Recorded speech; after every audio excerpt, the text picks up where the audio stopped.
Hey, what's up, furniture nerds? Welcome to another episode of Flat Packs Exposed, the review series, brought to you by Prime Spaces. Hey, what's up, furniture nerds? Doing a quick review for this crib and changer with tons of storage. And my initial reaction after the assembly is that this thing is awesome. So it has lots of storage. It's got an adjustable bed for as your child grows. You can lower it so that they're not climbing out of it.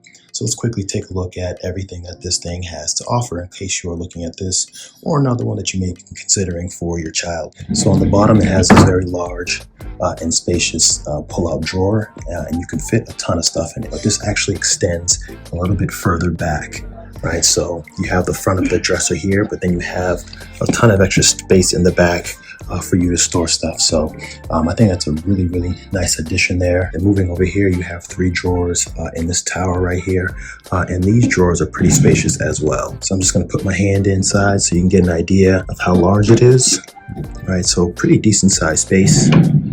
And again, you have 3 of them here. Now moving up here, you have the changing station that's actually pretty well padded here. Obviously you want to put some sort of cloth on top of it, but it also has this locking mechanism. So, when you're changing your child, or maybe you need to step away for a quick second in the room, you can just put this on top of them and lock them in place. And on the side here, you also have some more storage.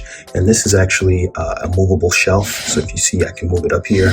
So, if you want to, store some larger items here, all you got to do is just kind of lift this up and take that out. Now, as for the height for the bed, there are 4 different levels, 1, 2, 3, 4. But for many, they just may want to start it off on top. But as they get older, you're going to want to lower that down so that they can't easily climb out of the crib. So altogether, I think it's a really, really good deal. It's got a lot of storage. It's a nice looking aesthetic. This is the white and gray version, obviously. And so, yeah, good deal. Now, as for the assembly, it took me just about 2 hours to complete. I did use an electric drill, but you don't have to do that. They actually come with an Allen key for you to use if you want to tighten your bolts. So if you do use an Allen key, it's going to take you a little bit longer, maybe a few hours, but I definitely wouldn't let the assembly process deter you from taking a look at this crib and changer, because it is really, really, really nice looking. But altogether, I really like this crib and changer. Like I said, it has a ton of storage. It's very, very easy to change the heights of the bed. It's got storage on the side. It's got a changer. It's really got a lot. So this one definitely has my stamp of approval. I highly recommend you go ahead and take a look at it, and I will see you on the next review.